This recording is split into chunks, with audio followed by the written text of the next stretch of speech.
एक जो बहुत बड़ा डर और इंग्लिश के अलावा जो स्टूडेंट्स के मन में रहता है वो रहता है मेंस की प्रिपरेशन। तो मेंस की प्रिपरेशन के लिए आपने क्या किया, और क्या कभी आपको ऐसा डर महसूस हुआ कि मैं मेंस कैसे क्लियर करूंगा? चलो प्री तो बहुत इजी लेवल का होता है, बट मेंस, क्योंकि जिसने कभी मेंस नहीं दिया हो उसके लिए बहुत ही ज़्यादा मतलब एक डर बना रहता है, क्योंकि सब स्टूडेंट्स यही बोलते हैं कि मेंस बहुत हार्ड होता है, बहुत हार्ड होता है। तो क्या आपने ऐसा कभी फील किया डर या ऐसा कुछ प्रेशर? सर भाई सेम जनवरी से ना बेसिक जिसे कहते हैं प्रिपरेशन स्टार्ट करना, वो मैंने जनवरी 2019 में करी। तब से मैंने प्रिपरेशन स्टार्ट करी।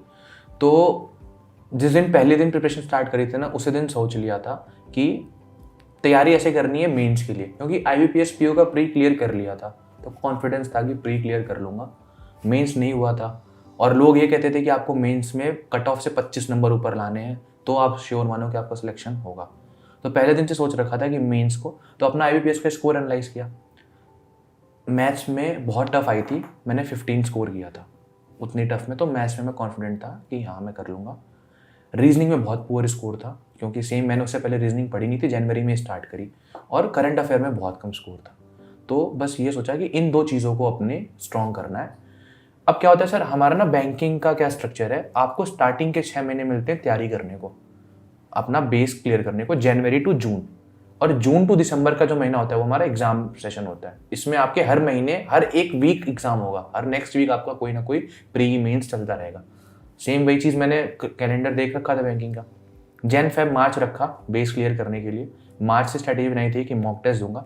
जुलाई में पिछले साल हुआ था तो दिमाग में ये था कि जुलाई में ही आएगा प्री, तो उस हिसाब से स्ट्रैटेजी बना रखी थी कि लास्ट के मई और जून मेंस की तैयारी करूंगा, जुलाई में प्री आएगा, फिर मई जून जुलाई अगस्त तक मेंस चलेगा, 4 महीने मेंस को दूंगा। ऐसी कुछ स्ट्रैटेजी बना रखी थी, फॉलो करना अपना शुरू किया तरीका। क्वांट्स के लिए कैट लेवल के क्वेश्चंस प्रैक्टिस किए कि चलो थोड़ा सा कर लेते हैं। मैं लेकिन सजेस्ट नहीं करूँगा, नहीं करनी चाहिए, इतना हाई नहीं आता है। आप बेसिक अपना क्लियर रखोगे तो यू कैन मैनेज।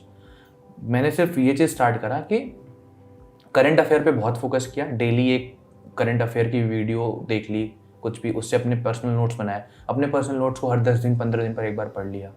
तो इस तरीके से करंट अफेयर पे फोकस करता गया। रीजनिंग के लिए सर आपका जो टारगेट होता था, जो भी आप वीडियोस में बताते थे कि ऐसे पढ़ो ऐसे करो वो करो, उस तरीके से रीजनिंग कर ली। मेंस का जब बेस क्लियर हो गया, जैन फेब मार्च 3 महीने हो गए, प्री मेंस सबकी तैयारी मतलब बेसिक कर ली अपने, तो अप्रैल में ही नोटिफिकेशन आ गई। नोटिफिकेशन आते ही ये लगा कि यार मतलब ये तो एग्ज़ाम 1 महीने पहले हो गया, सारी स्ट्रैटेजी हो रहेगी। तो उस टाइम पर सोचा कि चलो प्री की तैयारी करते हैं, मेंस की देखेंगे। तो प्री के सर ना स्टार्टिंग में 5-10 मॉक दिए, काफ़ी अच्छा स्कोर आता था मॉक में, मतलब 95-90% आने लगी, तो कॉन्फिडेंस आया कि हाँ प्री कर लूँगा। एक अच्छा लगा कि रीजनिंग ही बहुत हेल्प करती है सर। मैं पता है अपने दोस्तों को ये कहता हूँ कि रीजनिंग आपको सिलेक्शन दिलाती है और करंट अफेयर आपका सर्कल डिसाइड करती है। तो अगर आपका सिलेक्शन होगा ना तो वो रीजनिंग की वजह से होगा। तो सेम वही मैंने रीजनिंग पर बहुत मेहनत करी। डेली का टारगेट होता था 200-300 क्वेश्चन रीजनिंग के तो करने, 100 क्वेश्चन, 100 मतलब 35 क्वेश्चन रीजनिंग के तो मेरे को मॉक टेस्ट में मिल गए। दिन में 2 मॉक दिए, 70 क्वेश्चन ऐसे ही हो गए। और 130-150 क्वेश्चन कोई PDF डाउनलोड करी, उसे सॉल्व कर दिया। तो 200-250 क्वेश्चन डेली रीजनिंग के करने ही होते थे।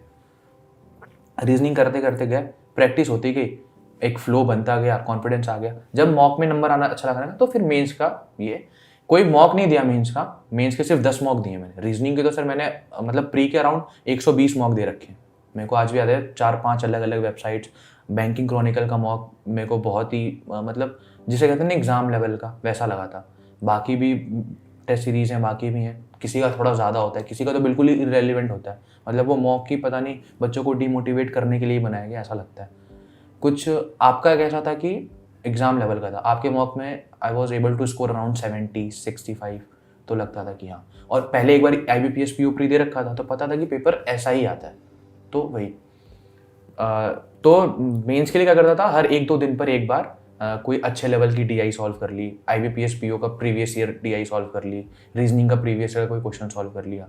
और सर पता है एक आप ना एक बार एनालाइज करोगे तो आपको दिखेगा कि प्री का एक स्ट्रक्चर है और मेंस का एक अलग स्ट्रक्चर है।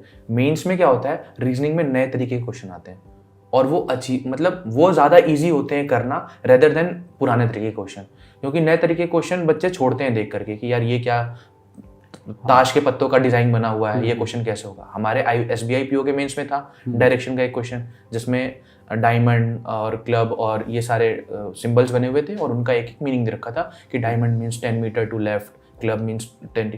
क्वेश्चन वो देखने में बहुत अजीब लगा कि यार ये क्या डिज़ाइन बना हुआ है, बच्चों ने स्किप किया। बहुत आसान क्वेश्चन था वो, एक बार में डायरेक्शन बन रही थी और एक बार में तुरंत सॉल्व हो रही थी। तो बस यही है, ये चीज़ें आपको समझ में आएंगी जब आप मॉक्स दोगे, जब आप मॉक से प्रैक्टिस करोगे तो आपको ये चीज़ें समझ में आएंगी कि मैं जब भी मॉक देता था तो मैं कभी भी अपने स्ट्रॉन्ग पॉइंट को अटेम्प्ट ही नहीं करता था। मेरा कभी इंटेंशन नहीं था कि मेरे को मॉक्स में अच्छा स्कोर करना है। रीजनिंग में अगर मेरी ब्लड रिलेशन की पजल वीक है और मॉक में ब्लड रिलेशन की पजल आ गई तो मैं मॉक देते समय वही अटेम्प्ट करूंगा।